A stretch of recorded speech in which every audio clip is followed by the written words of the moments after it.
Hello बच्चों, welcome to my channel.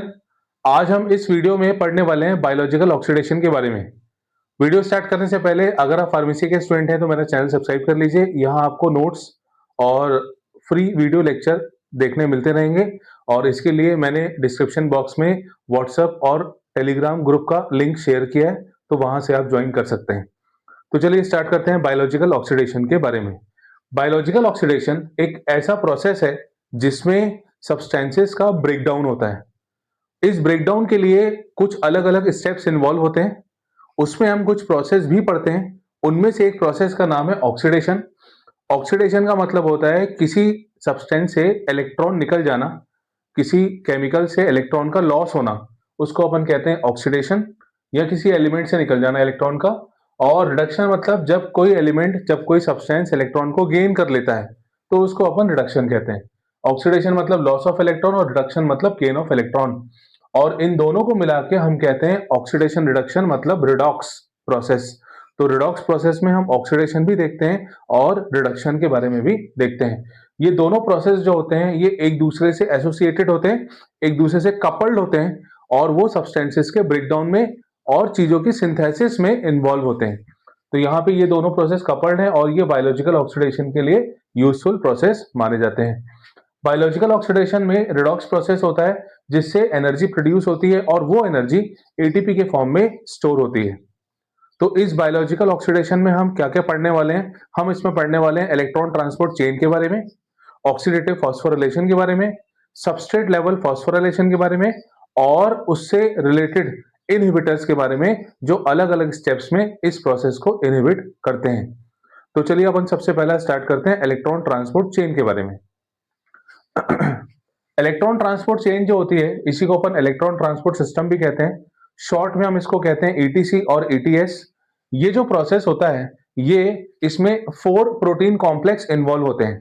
ये inner membrane में प्रेजेंट 4 प्रोटीन कॉम्प्लेक्सेस होते हैं जिनके थ्रू इलेक्ट्रॉन का मूवमेंट होता है और ये इलेक्ट्रॉन एक कॉम्प्लेक्स से दूसरे कॉम्प्लेक्स में मूव करने के बाद फाइनली एनर्जी रिलीज करते हैं और वो एनर्जी एटीपी के फॉर्म में स्टोर हो जाती है। ये मैं आपको अभी मैकेनिज्म वाले पार्ट में समझाने वाला हूं। तो डेफिनेशन देखते हैं इसकी। It is a series of 4 protein complexes and mobile carrier located in inner membrane. अंदर वाली मेम्ब्रेन में माइटोकॉन्ड्रिया की जो अंदर वाली मेम्ब्रेन होती है उसमें इसके एंजाइम्स होते हैं और ये कॉम्प्लेक्सेस होते हैं that convert energy from redox reaction into a proton gradient driving ATP synthesis. मतलब ये रिडॉक्स रिएक्शन को इन्वॉल्व करता है, प्रोटॉन ग्रेडियंट को भी इन्वॉल्व करता है, ये हम डिटेल में पढ़ेंगे अभी, और जिससे एटीपी के फॉर्मेशन के लिए वहां पे इन्वायरमेंट और कंडीशंस क्रिएट होती हैं। अगर आप माइटोकॉन्ड्रिया का स्ट्रक्चर देखें तो माइटोकॉन्ड्रिया के स्ट्रक्चर में सबसे पहले होती है आउटर मेम्ब्रेन। आउटर मेम्ब्रेन जो होती है इसमें भी एंजाइम्स होते हैं पर उसके एंजाइम इलेक्ट्रॉन ट्रांसपोर्ट चेन में पार्टिसिपेट नहीं करते हैं। अंदर वाली मेम्ब्रेन को अपन इनर मेम्ब्रेन कहते हैं। इन दोनों के बीच का जो स्पेस होता है इंटर मेम्ब्रेन स्पेस कहलाता है। इंटर मेम्ब्रेन स्पेस भी इलेक्ट्रॉन ट्रांसपोर्ट सिस्टम का एक मेन पार्ट होता है। यहाँ पे प्रोटॉन का एक्यूमुलेशन होता है जिससे एनर्जी जनरेट होने के वहां पे कंडीशंस क्रिएट होती हैं। पर अगर इसके एंजाइम्स की बात करें या इसकी लोकेशन की बात करें तो etc is found in inner membrane of mitochondria. अंदर वाली मेम्ब्रेन में ये प्रेजेंट होता है।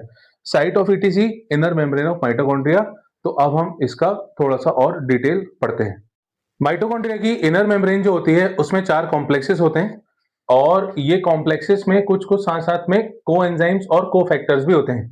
देखिए माइटोकॉन्ड्रिया की इनर मेम्ब्रेन, ये इनर मेम्ब्रेन है। इसमें हम 4 कॉम्प्लेक्सेस देख सकते हैं, 1, 2, 3 और 4।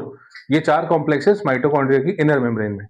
अच्छा, अब कॉम्प्लेक्स नंबर 1 में जिसको हम NADH को एंजाइम क्यू रिडक्टेज भी कहते हैं, इसमें एक साथ साथ में प्रोस्थेटिक ग्रुप होता है, फ्लेविन मोनोन्यूक्लियोटाइड और आयरन सल्फर का एक कॉम्प्लेक्स।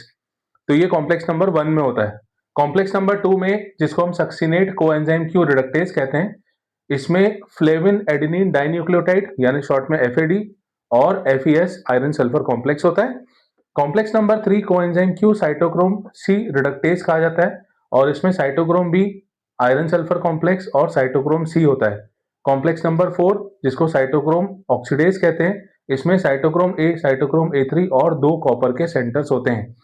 तो ये माइटोकॉन्ड्रिया की इनर मेम्ब्रेन और इसमें पाए जाने वाले कॉम्प्लेक्सेस यहाँ पे ये मैंने एक इनर मेम्ब्रेन का स्ट्रक्चर, एक छोटा सा उसका एक सेगमेंट आपको बताया है, जिसमें कॉम्प्लेक्स नंबर 1 जो होता है, यहाँ पे अंदर यहाँ होता है FMN, और यहाँ से फिर इलेक्ट्रॉन ट्रेवल करता है FES के पास। यहाँ होता है FAD, और FAD से फिर इलेक्ट्रॉन जाता है FES के पास। ये जो ऊपर इसके प्रेजेंट है, इसको हम कहते हैं यूबी क्यूनोन। ये यूबी क्यूनोन जो होता है, इसको अपन कोएंजाइम क्यू भी कहते हैं। कोएंजाइम क्यू यूबी क्यूनोन का दूसरा नाम है। कॉम्प्लेक्स नंबर 3 में सबसे पहले होता है साइटोक्रोम बी, फिर उसके बाद होता है आयरन सल्फर का कॉम्प्लेक्स, और फिर होता है साइटोक्रोम C1। यहाँ पे ऊपर ये होता है साइटोक्रोम C, ये मोबाइल इलेक्ट्रॉन कैरियर होता है। यहाँ पे यूबी क्यूनोन और साइटोक्रोम C ये मोबाइल इलेक्ट्रॉन कैरियर है। ये इलेक्ट्रॉन को लेके जाते हैं, ट्रांसफर करते हैं और वापस अपनी जगह पर आ जाते हैं। कॉम्प्लेक्स नंबर 4 में कॉपर सेंटर्स होते हैं। यहाँ पे एक होता है कॉपर A, फिर होता है साइटोक्रोम A, फिर होता है साइटोक्रोम A3, और फिर होता है कॉपर B। ये इस तरह से कॉम्प्लेक्सेस के अंदर अरेंजमेंट अपन देखते हैं। तो ये 4 कॉम्प्लेक्सेस हैं जो इलेक्ट्रॉन ट्रांसपोर्ट सिस्टम में पार्टिसिपेट करते हैं। ये याद रखिएगा बच्चों, एटीपी फॉर्मेशन में यहाँ पे 5वां कॉम्प्लेक्स भी काम करता है, पर वो हम सेपरेट ऑक्सीडेटिव फॉस्फोरिलेशन के अंदर पढ़ते हैं। पर इलेक्ट्रॉन ट्रांसपोर्ट सिस्टम में मेनली 4 कॉम्प्लेक्सेस का रोल देखा जाता है।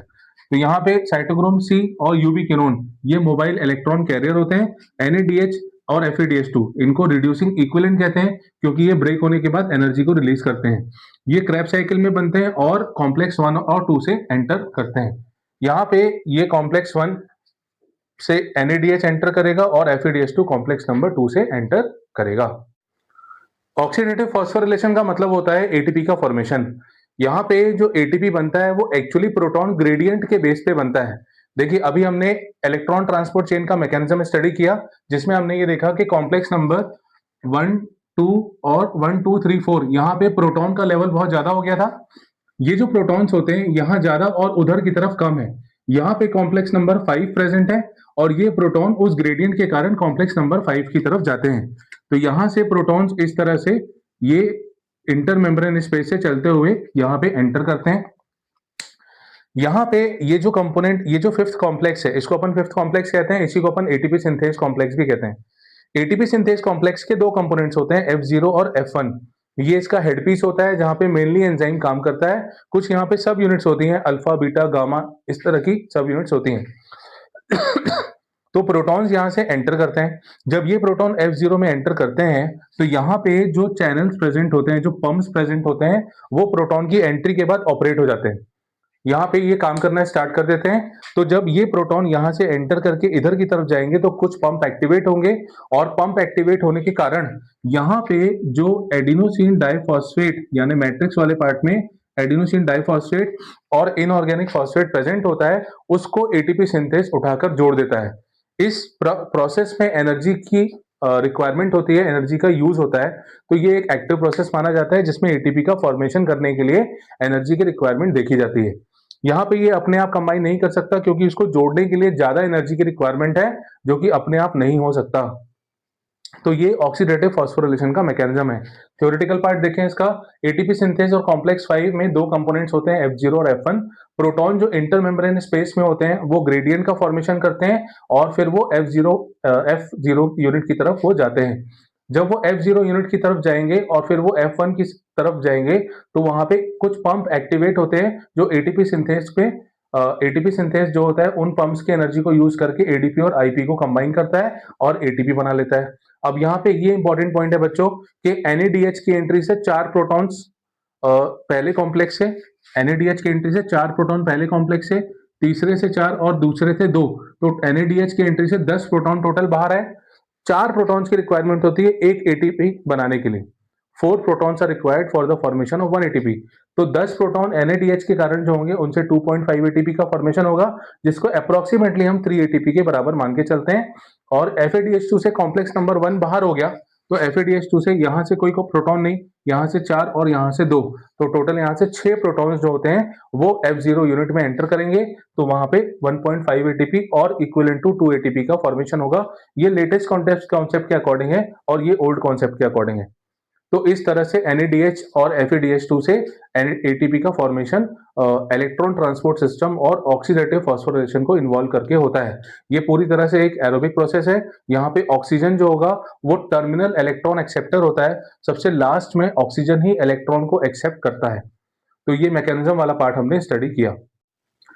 इलेक्ट्रॉन ट्रांसपोर्ट चेन को इनहिबिट करने वाले कुछ केमिकल्स होते हैं जो डिफरेंट साइट्स पर बैठ के उसकी एक्टिविटी को ब्लॉक करते हैं। कई इलेक्ट्रॉन ट्रांसपोर्ट मूवमेंट को ब्लॉक कर देते हैं। ऐसे कुछ एग्जांपल्स हैं, जैसे रोटिनॉन हो गया, बार्बिचुरेट जैसे अमाइटल हो गया। कुछ एंटीबायोटिक जो होती हैं, ये क्या करती हैं, ये NADH और कोएंजाइम Q वाली साइट को ब्लॉक करती हैं। कोएंजाइम Q मतलब जो यूबिक्विनोन होता है और NADH के बीच में एक तरह से समझ लीजिए एक बैरियर बना देते हैं, जिससे इलेक्ट्रॉन का ट्रांसपोर्ट ब्लॉक हो जाता है। एंटीबायोटिक जैसे एंटीमाइसिन ए, ये साइट पे काम करता है जो कि साइटोक्रोम बी और C1 के बीच में होता है, यानी कॉम्प्लेक्स नंबर 3 पे ये काम करेगा और उसको इनहिबिट करेगा। कॉम्प्लेक्स नंबर 4 के लिए, साइटोक्रोम ऑक्सीडेज के लिए, H2S, कार्बन मोनोऑक्साइड और साइनाइड, ये वहां पे पॉइजन का काम करते हैं। मतलब ये सारे केमिकल्स हैं, ये अगर कोई कांटेक्ट में जिसके आ जाएंगे तो वहां पे उसका इलेक्ट्रॉन ट्रांसपोर्ट सिस्टम ब्लॉक हो जाता है और ATP का फॉर्मेशन ब्लॉक हो जाएगा, जिससे उस सेल को एनर्जी नहीं मिलेगी और सेल को एनर्जी ना मिलने के कारण उसकी डेथ हो जाएगी। अच्छा, कुछ अनकपलर्स भी होते हैं, यानी जो इलेक्ट्रॉन ट्रांसपोर्ट सिस्टम से ऑक्सीडेटिव फॉस्फोराइलेशन के सिस्टम को ब्लॉक करते हैं, यानी परमिएबिलिटी प्रोटॉन की बीच में ही बढ़ा देते हैं, जिससे प्रोटॉन पांचवें कॉम्प्लेक्स से ना जाकर बीच में मेम्ब्रेन को पार करके मैट्रिक्स में चला जाता है। मतलब प्रोटॉन ग्रेडियंट बना और प्रोटॉन ग्रेडियंट वहां प्रोटॉन को मूव नहीं करा पाया और उसके पहले ही वो मेम्ब्रेन को पार करके मैट्रिक्स वाले पार्ट में आ गया, जिसके कारण वहां पे ATP का फॉर्मेशन ब्लॉक हो गया। ऐसे सब्सटेंसेस को अपन अनकपलर्स कहते हैं, जो कि ETC को ब्लॉक करते हैं। एग्जांपल है 2,4-डाइनाइट्रोफिनॉल। जो सब्सटेंस जो सबस्ट्रेट लेवल फॉस्फोराइलेशन के थ्रू ATP का फॉर्मेशन होता है, उसके लिए इलेक्ट्रॉन ट्रांसपोर्ट चेन की जरूरत नहीं पड़ती। जैसे ग्लाइकोलिसिस में हमने देखा था, 2 जगह ATP का डायरेक्ट फॉर्मेशन हो रहा था। क्रेब्स साइकिल में एक स्टेप में डायरेक्ट GTP का फॉर्मेशन हो रहा था, जो कि इक्विवेलेंट था ATP के, तो उसको भी इलेक्ट्रॉन ट्रांसपोर्ट सिस्टम में एंटर करने की रिक्वायरमेंट नहीं होती। तो ये आज हमने कंप्लीट किया इलेक्ट्रॉन ट्रांसपोर्ट चेन और ऑक्सीडेटिव फॉस्फोराइलेशन। और अगर आपको ये वीडियो पसंद आया हो तो लाइक करें और प्लीज मेरे चैनल को सब्सक्राइब करें। Thank you.